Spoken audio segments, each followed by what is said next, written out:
Hello प्यारे बच्चों, आप कैसे हैं? आइए आपका सभी का संस्कृत हिंदी क्लासेस में स्वागत है। मैं D Lal, lecturer GRB inter college Rath, Hamirpur, Uttar Pradesh से। प्यारे बच्चों, आज हम आपके लिए बहुत ही इम्पोर्टेंट पार्ट लेकर के आए हुए हैं। आपका कक्षा 11 उत्तर प्रदेश माध्यमिक शिक्षा परिषद बोर्ड द्वारा स्वीकृत कक्षा 11 विषय हिंदी में हम आपके लिए खंड का काव्य भाग है और पाठ 4 है भरत महिमा।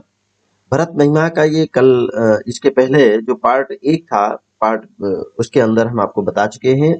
भरत महिमा का कुछ अवशेष पार्ट है, उसको हमें बताना है। तो आइए, कल आप जो अध्ययन कर चुके हैं गोस्वामी तुलसीदास जी द्वारा विरचित है, और गोस्वामी तुलसीदास जी ने रामचरितमानस में भरत की महिमा का जो वर्णन किया है, हम सभी के लिए अनुकरणीय है। और भाई का भाई के प्रति एक प्रेम बना रहे। भारत देश में राष्ट्रीय एकता के लिए भ्रातृत्व की भावना से ओतप्रोत होना बहुत ही आवश्यक है, इसलिए हम सभी के लिए बहुत ही अनुकरणीय है। तो शुरू करते हैं प्रसन्नता के साथ। वैसे भी कहा गया है कि उत्तिष्ठ जागृत प्राप्य वरान्न बोधात, उठो जागो और श्रेष्ठ लोगों के पास जाकर ज्ञान प्राप्त करो। इसलिए आज इस प्रातःकालीन बेला में आप सभी का पुनः स्वागत है। चलिए तो शुरू करते हैं कि हम आपको ये पार्ट पढ़ा चुके हैं और इसी में आपका ये शुरू होना है। तो आइए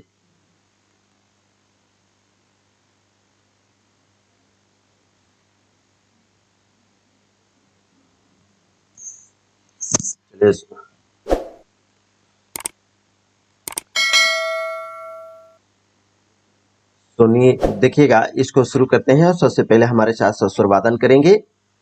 सुनि रघुबर बानी विबुध, देखी भरत पर हेतु, असकल सराहत राम सो, प्रभु को कृपा निकेतो।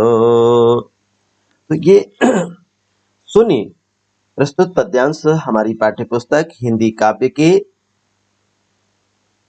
भरत महिमा नामक शीर्षक से अवतरित है। इसके रचयिता गोस्वामी तुलसीदास जी हैं। तो आपको पूछा जाता है कि प्रस्तुत पद्यांश के लेखक एवं पाठ का नाम या शीर्षक का नाम बताइए।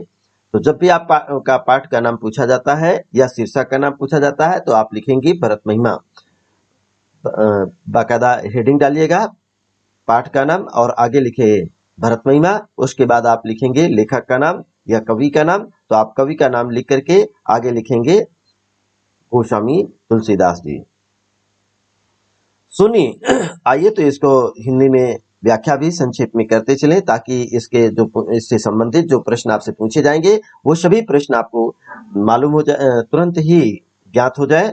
सुनी रघुबर बानी विबुध, अर्थात श्री रघुबर कहा गया है रघुकुल के शिरोमणि श्री रामचंद्र जी को। रघुबर अर्थात श्री रामचंद्र जी की वाणी माने उनकी वचनों को, उनकी वाणी को, सुनी माने सुन करके, विबुध अर्थात फिर देखिए, देख भरत पर हेतु, अर्थात भरत जी पर उनका प्रेम देख करके, अर्थात भरत जी पर उनका प्रेम देख करके जो समस्त देवता लोग थे वो सभी उनकी सकल सराहत रामसो, सभी देवता लोग, ऋषि मुनि और जो भी अयोध्यावासी वहां पर मौजूद थे, प्रवासी, सभी जो है श्री राम की सराहना करने लगी, उनकी सराहत माने प्रशंसा करने लगी। प्रभु को कृपा निकेत, अर्थात श्री रामचंद्र जी के समान, प्रभु अर्थात श्री रामचंद्र जी के समान कृपा के धाम और कौन है, और कोई को माने कौन है, अर्थात यहाँ पर आया है और कौन हो सकते हैं। यहाँ पर आपने देखा कि प्रस्तुत दोहे में के अंतर्गत, इसमें देखिएगा 4 चरण है। 4 चरण के अंतर्गत ये प्रथम और तृतीय चरण में 13-13 मात्राएं हैं, द्वितीय और चतुर्थ चरण में 11-11 मात्राएं हैं। अगले की 2 पंक्तियां आप देखेंगे। जो न होत जग जन्म भरत को, सकल धर्म धुरी धरनी धरत को। देखिएगा, धर्म धुरी धरनी धरत को, ये अनुप्रास अलंकार का सुंदर उदाहरण है, जिसमें कि धा और रा वर्ण की आवृत्ति है, और जहां एक या अनेक वर्णों की आवृत्ति 2 से अधिक बार होती है, वहां पर वृत्त का अनुप्रास अलंकार होता है। और देखिएगा, जो न होत जग जन्म भरत को, सकल धर्म धुर धरनी धरत को, कवि कुल अगम भरत गुण गाथा, को जाने तुम बिन रघुनाथा। यहाँ पर को 2 बार आया है, गाथा और नाथा में आप रघुनाथा में, गाथा और रघुनाथा में इन शब्दों को नोट करके आप लिख सकते हैं कि इसमें अंत्या अनुप्रास अलंकार है। गोस्वामी तुलसीदास जी कहते हैं कि जो न होत जग जन्म भरत, अर्थात इस जगत में, इस संसार में, जगत माने क्या होता है? जग माने संसार।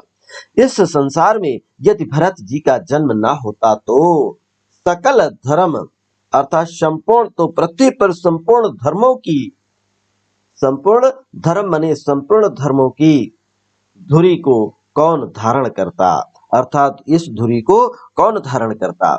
ये प्रस्तुत पंक्ति का हिंदी में संक्षेप में इसका व्याख्या की गई है। और कवि कुल अगम, देखिए कवि और कुल, यहाँ पर देखिए कावर्ण की आवृत्ति 2 बार है। अगम भरत गुण गाथा, तो गावर्ण की आवृत्ति यहाँ पर भी 2 है। यहाँ पर आप कहेंगे ये 6 का अनुप्रास अलंकार का उदाहरण यहाँ पर दे सकते हैं कि 6 का अनुप्रास अलंकार है। को जाने तुम बिन रघुनाथा, अर्थात कवि कुल के लिए बहुत ही अगम है। भरत जी का चरित्र उनकी कल्पना से अतीत है। जो को जाने, अर्थात भरत जी के गुणों की कथा, भरत जी के गुणों की जो कथा है, जो उनकी महिमा है, आपके सिवा और कौन जान सकता है, अर्थात रघुकुल के श्रवण श्री राम के अतिरिक्त और कोई नहीं जान सकता है। अगली पंक्तियां हैं, राम लखन राम सिंह सुनि सुरबानी, अवति सुख हो लहो न जाय बखानी, यहाँ भरत सब सहित सहाय, मंदाकिनी पुनीत नहाए। प्रस्तुत 2 पंक्तियां हैं और इन पंक्तियों में गोस्वामी तुलसीदास जी क्या कहते हैं आप सुनिएगा। लक्ष्मण जी, लखन का नाम यहाँ पर आया है, तो लक्ष्मण जी श्री राम सीता जी की इस वाणी को, सुरवाणी, अर्थात लक्ष्मण जी श्री रामचंद्र जी और सीता जी ने देवताओं की वाणी सुन करके, सुरवाणी माने देवताओं की वाणी को सुन करके अत्यंत ही दुख के सुख पाया, अत्यंत ही सुख पाया है। और ये न सुख लहो न जाय बखानी, अर्थात इस सुख और इस आनंद की प्रशंसा नहीं किया जा सकता है। और अगली पंक्ति है, यहाँ भरत सब सहित सहाय, अर्थात यहाँ भरत जी ने सारे समाज के साथ, अयोध्यावासी, पुरवासी और नगरवासियों के साथ में मंदाकिनी पुनीत नहाए, उस मंदाकिनी के पुनीत जल में स्नान किया। इस मंदाकिनी नदी के पुनीत अर्थात पावन जल में स्नान करते हैं। और स्नान करने के पश्चात क्या होता है आगे देखिएगा। सरित समीप, सरित समीप राखी सब लोगा, मांगी तुरत गुरु सचिव विनोगा, अर्थात श्री रामचंद्र जी से सरित, सरिता माने नदी होता है, समीप, उस नदी के समीप में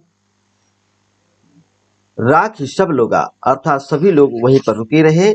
और रुकने के पश्चात फिर सभी लोग ईश्वर से, अर्थात सभी लोग मांगी तो मात गुरु सचिव विनोगा, नियोगा, और नियोगा माने आशीर्वाद, अर्थात सभी ने माता पिता, अपने माता पिता, वहां पर जो भी माताएं, सभी माताएं थी, और उन माताओं, गुरुओं और सचिवों से उन्होंने आशीर्वाद मांगा।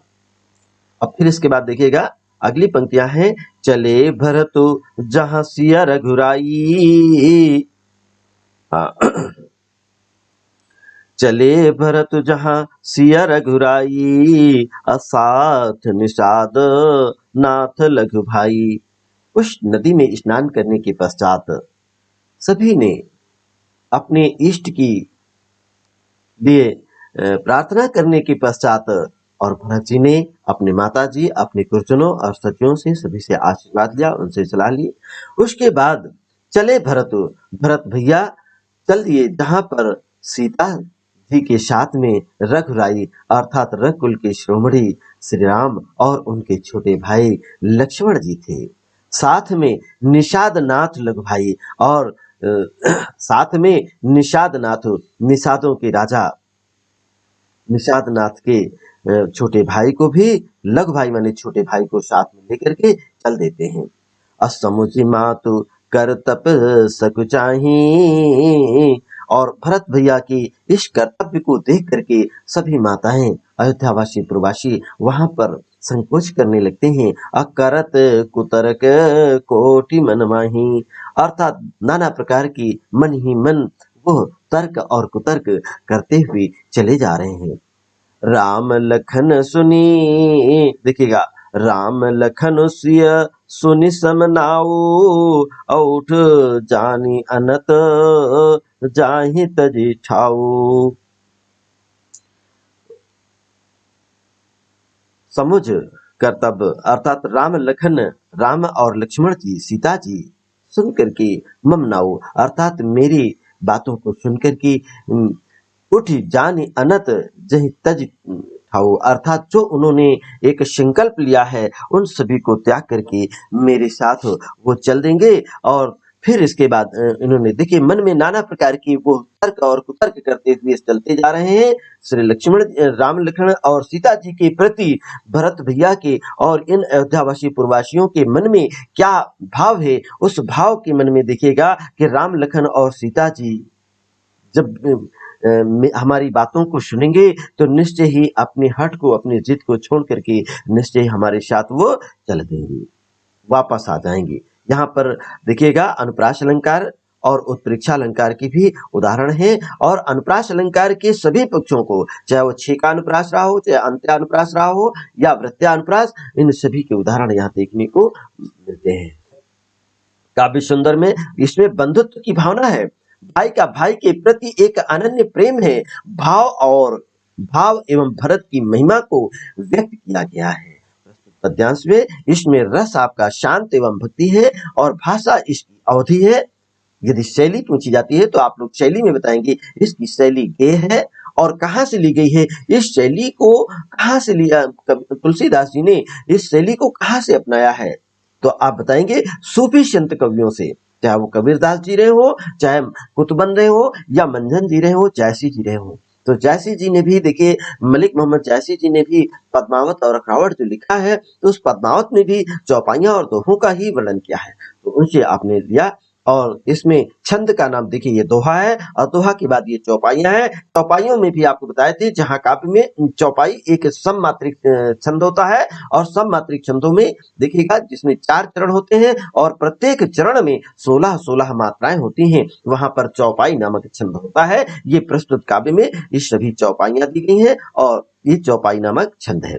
गुण अगर आपसे इसमें अलंकार देखिए अलंकार आपसे जानना है तो अलंकार इसमें हमने आपसे बताया अनुप्रास अलंकार के वृत्त्यानुप्रास, छेकानुप्रास और अंत्यानुप्रास की सुंदर छटा है। साथ में अनुप्रास अलंकार के साथ साथ उत्प्रेक्षा अलंकार के भी पुट मिलते हैं। और इसमें गुण काव्य के गुण इसमें प्रसाद गुण है, शब्द शक्ति इसमें लक्षणा है। तो ये काव्य सुंदर भी आपको बताया गया और आगे के पार्ट है आप इसको सुनेंगे। हाँ अगली पंक्तियां हैं ध्यान मातु मते महुमानी मुही अजो कछु करही सुथोरी आगे अवगुण क्षमियाद रही समुझे आपनी ओर। मातुमते अर्थात प्रस्तुत काव्य पंक्तियां या प्रस्तुत दोहा हमारी पाठ्य पुस्तक हिंदी काव्य के या काव्यांजलि के भरत महिमा नामक शीर्षक से अवतरित है। इसके कवि गोस्वामी तुलसीदास जी हैं और प्रस्तुत पंक्ति में माता के देखिए स्पष्ट उन्होंने कहा कि मुझे माता के मत में मान करके वे जो कुछ भी करेंगे, मातु मते मोहि मानी कर अर्थात माता के मत को, माता के स्वभाव को, मते माने मत या स्वभाव, माता के स्वभाव को मान करके वे जो कुछ भी करें सो थोड़ा है, जो कुछ करें सो थोड़ी। जो कुछ भी करें वो सब कम है। और पर वे अपनी ओर समझ करके पर वे अपनी ओर समझ करके अर्थात अपने विरध और अपने संबंध को भाई के प्रति प्रेम को देख करके मेरे समस्त पापों को आगे अवगुण क्षमा आद रहे, अर्थात मेरे सभी पापों को और अवगुणों को, अवगुण माने होता अवगुणों को क्षमा करके बड़े ही आदर के साथ मेरा आदर ही करेंगे, समझ अपनी ओर, अर्थात मुझे अपना मान करके मेरे सभी पापों को अपराधों को भुला करके मेरा सम्मान ही करेंगे। ऐसा भाव भरत जी भैया के अंदर था। और जैसा कि इसके पूर्व की पंक्तियों में भी आपने जान लिया है, देखिएगा ये इसमें कि किस प्रकार से राम लखन के कि उसी समय हाँ राम लखन देखिए समझ मातु कर तब सुख चाहिए, अर्थात भरत भैया अपनी माता कैकेयी की करनी को समझ करके बहुत ही संकुचन करते हैं, संकुचित होते हैं, सकुचाते हैं और बहुत ही शर्माते हैं और मन में नाना प्रकार के अर्थात करोड़ों प्रकार के मन में वो तर्क कुतर्क करते हैं, सोचते हैं कि राम लखन सिय सुनि मम नाऊ, अर्थात राम लक्ष्मण और सीता जी मेरा नाम सुन करके स्थान छोड़ करके कहीं दूसरी जगह उठ करके न चले जाएं। उठ जनि अनत जाहि तज ठाऊ, अर्थात वो ठाऊ वो स्थान को त्याग करके कहीं दूसरी जगह ना चले जाएं। इस प्रकार से वो नाना प्रकार के जो कुतर्क करते थे। और फिर इसके बाद देखिएगा इसमें भी आप जान चुके हैं कि माता के स्वभाव को मान करके किस तरीके से माता के स्वभाव को मान करके वे जो कुछ भी मन में विचार करेंगे वो सब कुछ थोड़ा है, पर वे अपना समझ करके और अपने मेरे संबंधों को जान करके रघुकुल के शिरोमणि श्री राम मेरे सभी अपराधों को भुला करके मेरे सभी अवगुणों को भुला करके मेरा आदर ही करेंगे। अजो परिहरे मलिन मन जानी, इसके बाद दिया है जो परिहरे मलिन मन जानी अजो सनमानी सेवक मानी, मोरे शरण रामहि की पनहि राम सुस्वामी दोष सब जनहि, अर्थात यहाँ पर क्या है कि राम चले मलिन, अर्थात चाहे मलिन मन जाने करके, मलिन मन का मतलब होता है चाहे कुत्सित मन को जाने करके मुझे त्याग दें और चाहे अपना सेवक मान करके मेरा वो सम्मान करें, और अर्थात कुछ भी करें मोरे शरण, अर्थात भरत भैया मन ही मन कहते हैं कि मोरे तो रामचंद्र जी की जूतियां, मेरे सर पर रामचंद्र जी की पन्ही अर्थात जूतियां ही मेरी शरण है। राम सुस्वामी दोष सब जनहि, रामचंद्र जी तो एक अच्छे स्वामी हैं, अच्छे सुस्वामी अर्थात एक सबसे अच्छे स्वामी हैं, और दोष सब जनहि अर्थात वो तो सब के दास ही, दोष तो सबका दास है, दोष तो सब दास का ही है, अर्थात सब अपराधी जो मेरा जो अपराध है कमी तो सब मेरी ही है, वो मेरे स्वामी है, मैं उनका दास हूँ, अर्थात कमी तो सभी दास का ही होती है, अर्थात सारी कमियां मुझ में हैं। इसी के साथ अगली दो पंक्तियों में देखिएगा, जग जस भजन चातक मीना, जग जस भाजन चातक मीना, नेम प्रेम निज निपुण नबीना, ये देखिए नेम निज निपुण नबीना, कितनी इसमें नावर्णों की आवृत्ति है, और इसी नावर्णों की आवृत्ति कहीं न कहीं इसमें अनुप्रास अलंकार 6 का अनुप्रास नहीं वृत्त्यानुप्रास अलंकार है। और असमन गुणत चले मग जाता, असकुच स्नेह शिथिल सब गाता, तो जगत माने होता है संसार में, जस अर्थात यश होता है, जस माने यश, भाजन अर्थात पात्र होता है, भाजन माने पात्र, और चातक और मीना अर्थात चातक और मछली ही है, चातक मछली मतलब चातक भी एक पक्षी होता है और मीन माने मछली होता है। जगत में अर्थात इस पूरे संसार में यश के पात्र तो चातक और मछलियां हैं, यह जो नेम प्रेम निज निपुण पमीना, जो अपने नेम और प्रेम को सदा नया बनाए रखने में वो निपुण हैं। ये निपुण नवीना अर्थात नेम प्रेम को बनाए रखने में वो अत्यंत ही निपुण हैं कि पानी का जिस प्रकार से मछली का जल के प्रति प्रेम होता है और चातक का भी अपने प्रेमी के प्रति अतुल प्रेम होता है। अस मन गुणत चले मगताता, और इस प्रकार मन में नाना प्रकार के विचार आते हुए अर्थात वो सोचते हुए, अस मन गुणत इस प्रकार से मन में सोचते हुए भरत भैया मग जाता अर्थात मार्ग में रास्ते में चले जाते हैं और सकुच स्नेह शिथिल सब गाता अर्थात उनके सभी अंग संकुचित हो गए हैं अर्थात और प्रेम के रस से शिथिल हो गए हैं अर्थात शिथिल सब गाता, गाता माने होता है शरीर अर्थात उनके प्रेम से ही के कारण उनके सारे अंग शिथिल हो रहे हैं। फेरति मनहु मातु कृत खोरी, अचलत भगत बल धीरज धोरी। अर्थ जब समझत रघुनाथ स्वभाव, तब पथ परत उताइल पाऊ। फेरति मनहु अर्थात माता की हुई बुराई अर्थात इसमें दिया है कि माता की हुई बुराई, ये खोरी माने बुराई होता है। माता जी की जो की हुई कृत माने की हुई और खोरी माने उनकी बुराई मानो उन्हें लौटाती है पर धीरज की चलत भगति बल धीरज धोरी अर्थात बल धीरज की धुरी को धारण करने वाली, धीरज की धुरी को, ये धीरज धुरी शब्द है तो धीरज की धुरी को धारण करने वाले भरत जी भक्ति के बल से चले जाते हैं।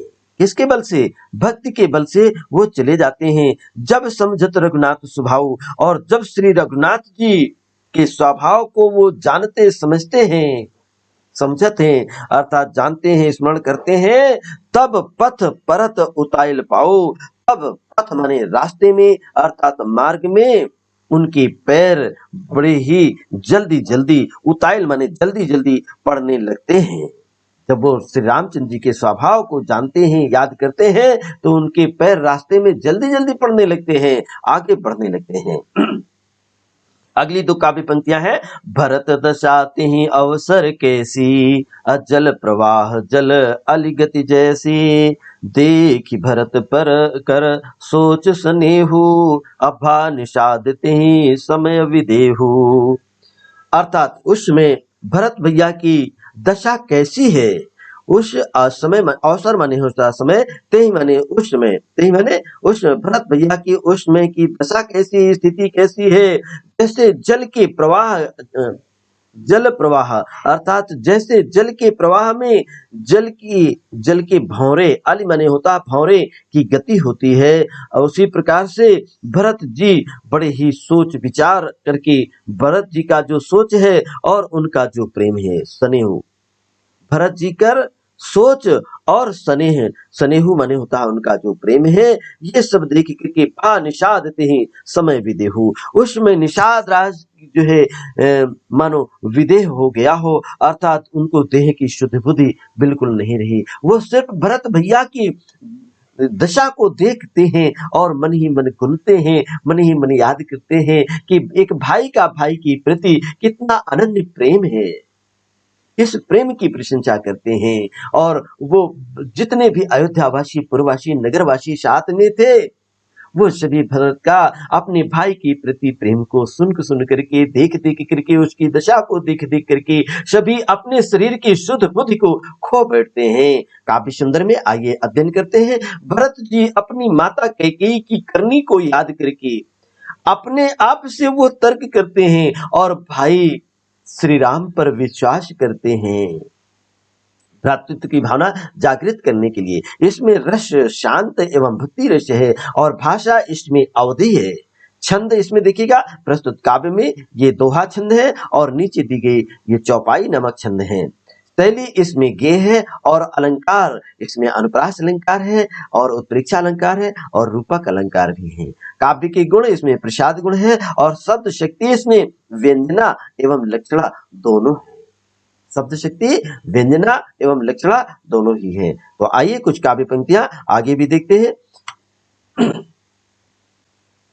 मिली सप्रेम रिपुसूद नहीं, केवट भेट्यो रामो, अपूरी भाई भेटे भरत, लक्ष्मण करत प्रणाम। प्रस्तुत दोहे में प्रसंग आप संदर्भ कैसे बनाएंगे? प्रस्तुत काव्य पंक्तियां या प्रस्तुत पद्यांश हमारी पाठ्य पुस्तक हिंदी काव्य के भरत महिमा नामक शीर्षक से अवतरित है। इसकी कवि गोस्वामी तुलसीदास जी हैं और प्रस्तुत काव्य में भरत भैया श्री राम से और सीता जी से भैया से कैसे वो मिलते हैं, इसका यहाँ पर बहुत ही मार्मिक चित्रण प्रस्तुत किया गया है।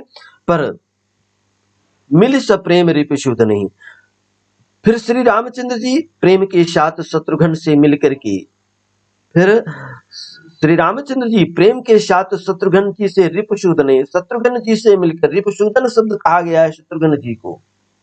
अब भेट्यो केवट भेट्यो राम, तब केवट निषाद राज से मिले और प्रणाम करते भूरी भाई भेटे भरत।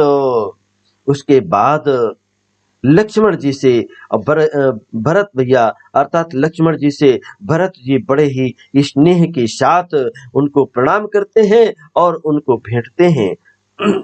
यहाँ पर बहुत ही मार्मिक चित्रण प्रस्तुत किया गया है। आइएगा, भूरी भाई भेट्यो लखन ललक लघु भाई, अपहोरी निषादुल की लीनी और लाई।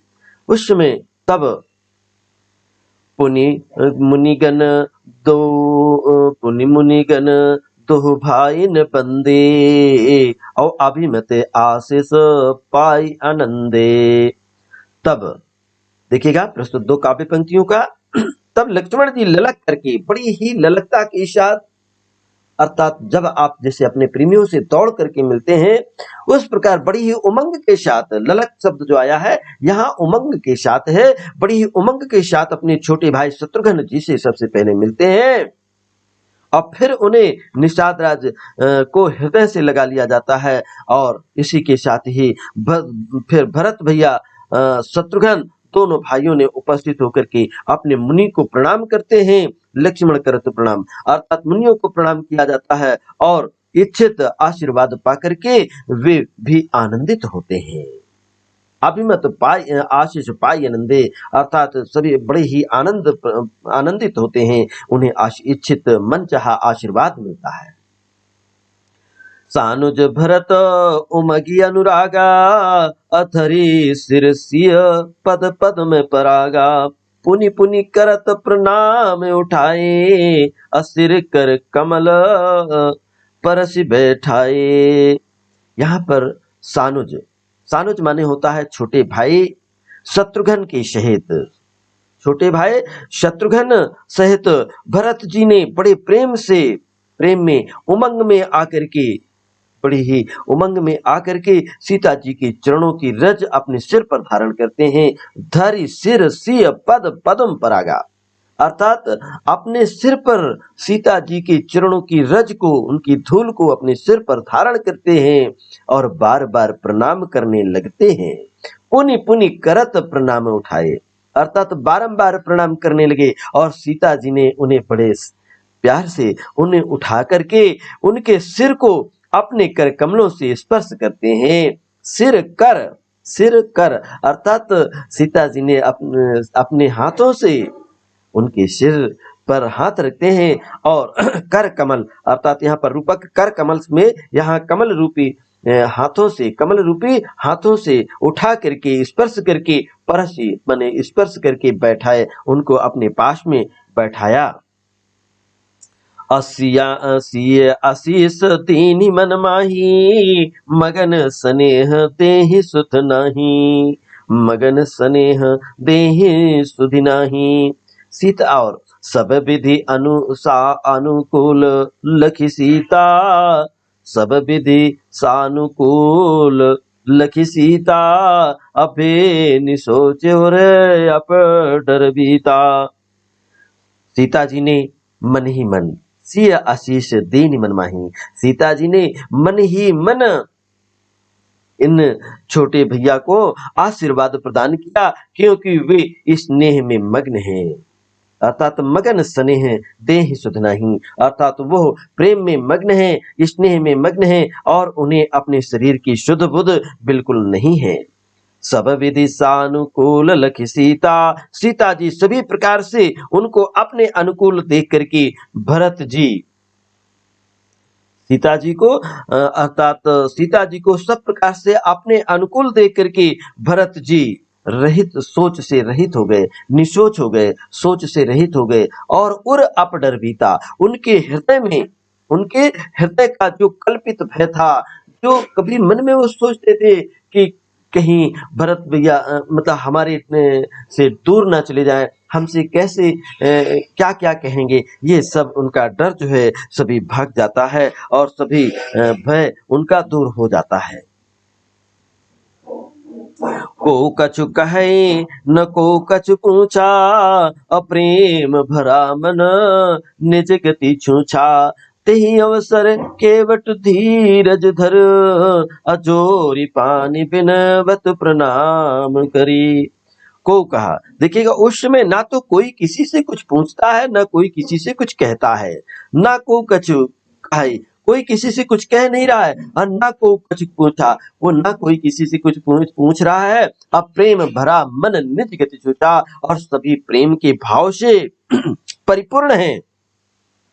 उस समय सभी प्रेम के भाव से परिपूर्ण हैं और सभी के मन में निज गति छुछा, अर्थात किसी में कोई गति, कोई चालाकी, कोई होशियारी नहीं है, वो अपनी गति से खाली हैं, अर्थात संकल्प विकल्प और चांचल्य, संकल्प विकल्प और चांचल्य से वो शून्य हो गए हैं, सभी रहित हैं। और उसते ही अवसर उसी समय केवट धीरज धरी, अर्थात केवट निषाद नाथ जो हैं वो केवट जी बड़े ही धैर्य के साथ हाथ जोड़ करके प्रणाम करते हैं।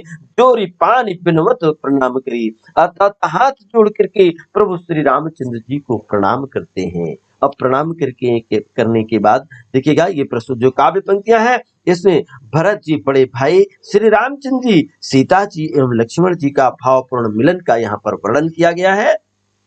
और सभी के लिए अनुकरणीय है कि जहां कहीं आप रहें, भाई का भाई के प्रति क्या कर्तव्य है, क्या प्रशंसा है, इसको ध्यान में रखें।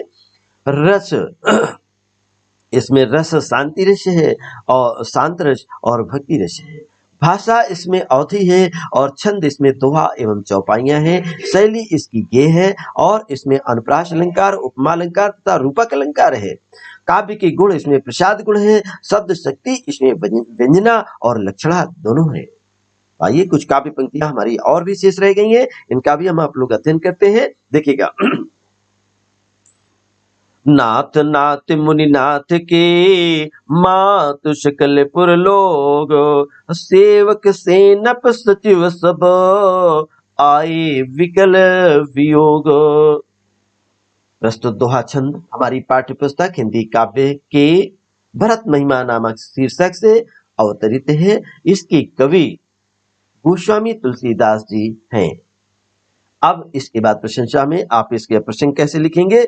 प्रस्तुत काव्य पंक्तियों में किस प्रकार से भरत का और इनका आपसी बातचीत और सेनापति और जो इनकी माताएं हैं, इन सभी का कैसे मिलन होता है, किस प्रकार से व्याकुलता के साथ एक दूसरे से मिलते हैं, गले मिलते हैं, आशीर्वाद लेते हैं। सुनिएगा।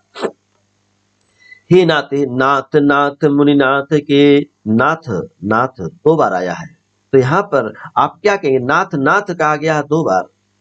हे नाथ मुनिनाथ, देखिएगा नाथ नाथ मुनिनाथ के, अर्थात हे नाथ मुनिनाथ वशिष्ठ जी के साथ मात सकलपुर लोग, अर्थात ये सभी माताएं और नगरवासी, सकलपुर लोग कहा गया है, नगरवासी, पुरवासी, अयोध्यावासी सभी लोग वहां पर हैं, माताएं हैं, नगरवासी हैं, निवासी हैं और सेवक भी हैं। सेवक सेनाप सचिव सब, सेवक हैं, सेनापति भी हैं और मंत्री भी हैं, सचिव भी हैं। सभी आप आए सकल विकल वियोग, और सभी आपसे मिलने के लिए व्याकुल थे और सभी व्याकुलता के साथ आपसे मिलने के लिए आए हुए हैं।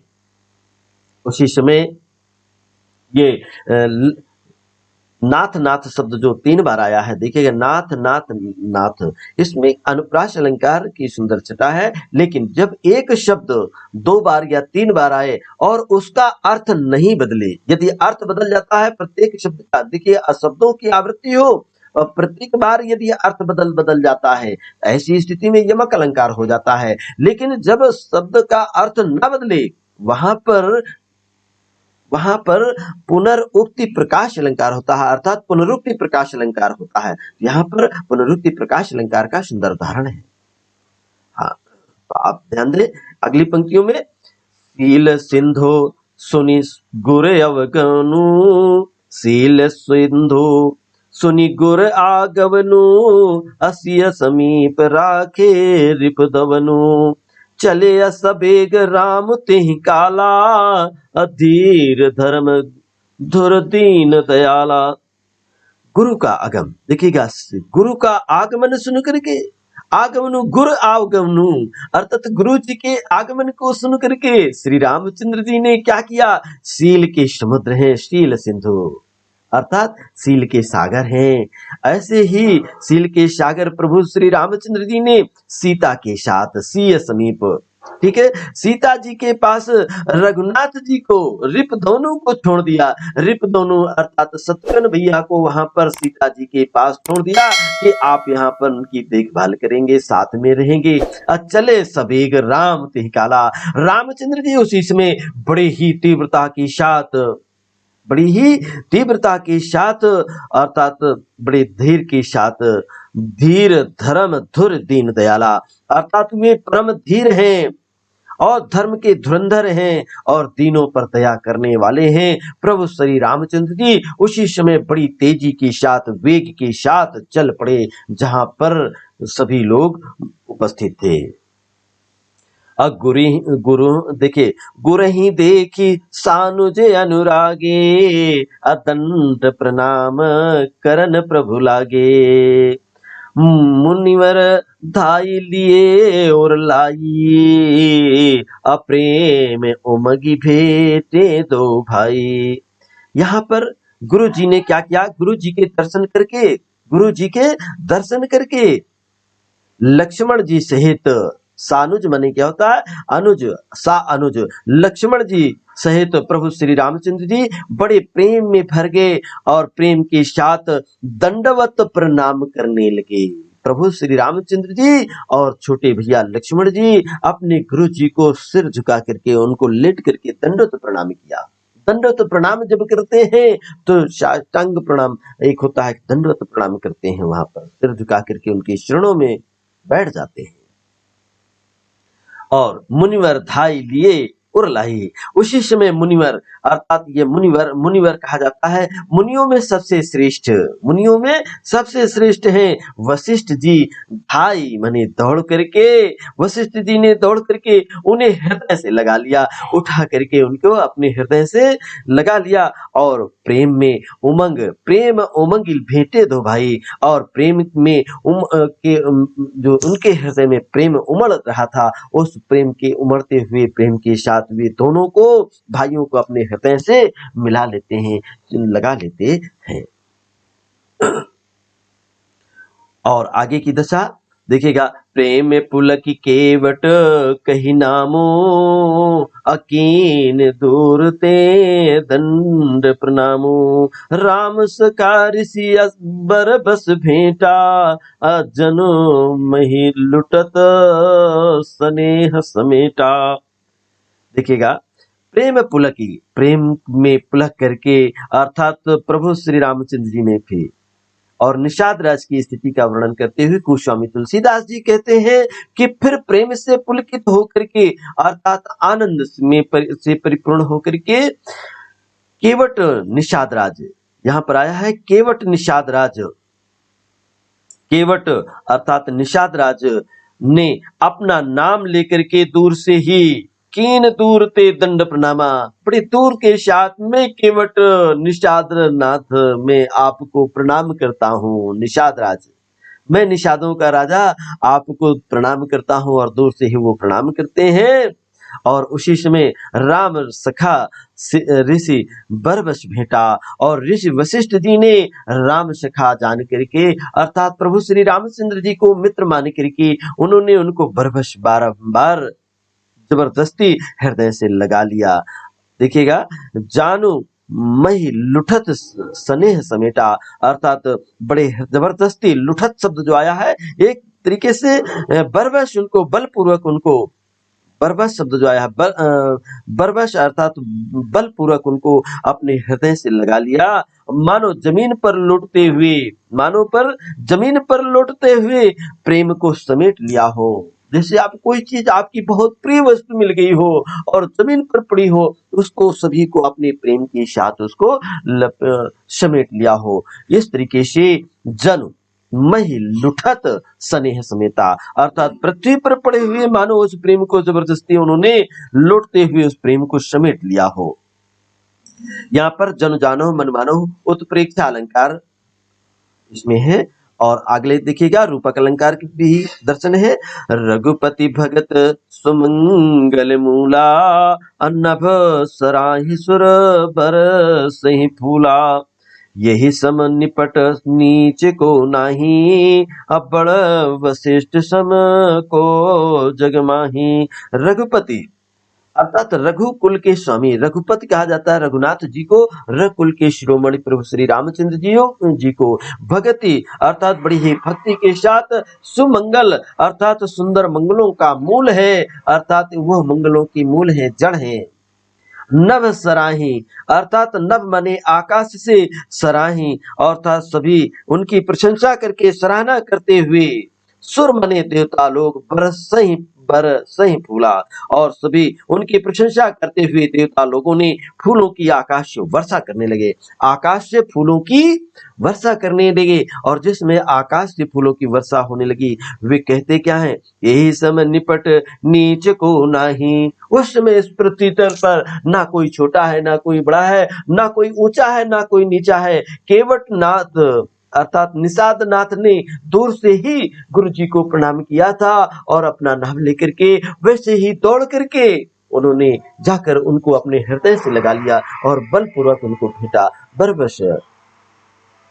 इस दशा का वर्णन आप सुन चुके हैं कि श्री रघुनाथ जी की भक्ति सभी प्रकार के मंगलों की मूल है, और इस प्रकार कह करके सराहना करते हुए देवता लोग आकाश से फूलों की वर्षा करने लगे, और जगत में इसके समान सर्वथा नीच, सभी जगह नीच, ना कोई नीचा है और ना ही कोई ऊंचा है, और सभी वशिष्ठ जी के समान बड़ा कौन है इस संसार में। दे दिया कि जगत में इसके समान सर्वथा नीच कोई नहीं, और इसके समान सर्वथा संसार में ऊंचा भी कोई नहीं है। वशिष्ठ जी थे, सर्वश्रेष्ठ मुनियों में थे, इसलिए उनसे कोई बड़ा नहीं है। और अगली पंक्तियां हैं, देखिएगा, जय लखी लखनऊ ते अधिक, मिले मुदित मुनि राऊ, सो सीतापति भजन को प्रगट प्रताप प्रभाव। यहाँ अनुप्रास अलंकार की सुंदर छटा है, और कहीं लगी आप सुंदर सुनेंगे। प्रस्तुत दोहे के अंदर प्रस्तुत दोहा हमारी पाठ्य पुस्तक के हिंदी में काव्य के भरत महिमा नामक शीर्षक से अवतरित है, और इसके कवि गोस्वामी तुलसीदास जी हैं, और इसको आपने सुना। अब इसके देखिएगा संक्षेप में इसकी व्याख्या आप सुनेंगे। जय समय जय लखी लखनऊ, और लखी लखनऊ में देखिएगा कितनी सुंदर अनुप्रास अलंकार से परिपूर्ण आपने स्वामी तुलसीदास जी ने सभी अलंकारों को स्पर्श किया है। जय लखी लखनऊ ते अधिक, अब मिले मुदित मुनिराव, अर्थात जिस निषाद को देख करके मुनिराव अर्थात मुनिराज वशिष्ठ जी ने लक्ष्मण जी से भी अधिक आनंद के साथ उनसे मिले थे, लक्ष्मण जी से भी अधिक उससे आनंदित होकर के उससे मिले थे। यह सब सीतापति, यह सब सो सीतापति, सीतापति कहा गया है सीता के पति प्रभु श्री रामचंद्र जी को, भजन को अर्थात सीतापति श्री रामचंद्र जी के भजन का प्रत्यक्ष ये भजन प्रगट प्रताप प्रभाव, अर्थात ये प्रत्यक्ष उनका प्रताप और उन्हीं का प्रभाव है। ये प्रभु श्री रामचंद्र जी की ही कृपा और उन्हीं का ही प्रभाव है, उन्हीं की महिमा है, उन्हीं का ही भजन है। इस प्रभु श्री रामचंद्र जी के भजन का ये स्पष्ट प्रभाव रहा। इस प्रकार से कहीं न कहीं भाई का भाई के प्रति प्रेम, एक माता पिता का गुरुजनों का अपने गुरुजनों का शिष्य के प्रति प्रेम, शिष्य का गुरुजनों के प्रति प्रेम सर्वत्र प्रेममय हो जाए। ये भारत भूमि में एकता और अखंडता बनी रहे, ना कोई ऊंचा रहे ना कोई नीचा रहे, सभी एक दूसरे से गले मिले और एक दूसरे का सम्मान करें। इसी भाव भंगिमा के साथ ये पूर्णतः हमारे पाठ्यक्रम में और कक्षा 11 में आपके लिए रखा गया है। बड़े मन से आप सभी ने धैर्य के साथ सुना है और हमारी आशा ही नहीं पूर्ण विश्वास है कि अपना भाइयों का भाइयों के प्रति प्रेम और अपने समाज में एकता और अखंडता को बनाए रखने के लिए धैर्य और कहीं न कहीं ये जो भाव है आपके अंदर, आपको सभी को सम्मान दिलाएगा और एक दूसरे को सम्मान पाएंगे। उस सम्मान पूर्वक आपका जीवन निर्वाह हो। इसी के साथ ये आज का जो पाठ है और इसमें जो काव्य सुंदर है थोड़ा सा रह गया है, इसको आप ध्यान से सुन लीजिएगा। काव्य सुंदर में प्रभु श्री रामचंद्र जी की गुरु भक्ति का बहुत ही भावपूर्ण यहाँ पर वर्णन किया गया है। इसमें रस शांत है, भक्ति एवं वात्सल्य दोनों है। रस इसमें शांत भी है, भक्ति भी है एवं वात्सल्य भी है। भाषा इसकी अवधि है और छंद इसमें दोहा एवं चौपाई है। शैली इसमें गेय है, अनुप्रास अलंकार, उपमा अलंकार, रूपक अलंकार से परिपूर्ण है। और इस प्रकार से आप इसमें अभी जो हाँ, काव्य के गुण इसमें प्रसाद है, शब्द शक्ति इसमें व्यंजना और लक्षणा है। इसी के साथ प्यारे बच्चों, इस को पूरे मन से आप वीडियो को ध्यान से सुने और इस भरत भाई का भाई के प्रति प्रेम क्या कर्तव्य है उसको आप सुन करके अपने आप में धारण करें। कहा भी गया है, श्रूयन्ताम धर्म सर्वस्वम श्रुत्वा च अपि अवधारिताम आत्मनः प्रतिकूलानिम परेशान न समाचरे। धर्म के सार तत्व को सुनो और सुन करके उसको धारण भी करो। जो आपकी आत्मा के प्रतिकूल हो ऐसा आचरण किसी के साथ न करो। इस प्रकार इसी आशा और विश्वास के साथ प्यारे बच्चों, हमारा आज का जो ये पाठ है अब समाप्त होता है। अगले पाठ लिंकातन है, कवितावली है और उस कवितावली का हम आप लोग अध्ययन करेंगे। इसके लिए आप पूरी तैयारी करके आप लोग आएंगे, पढ़ करके आइए ताकि उसको बताया जा सके। इसी के साथ आज की क्लास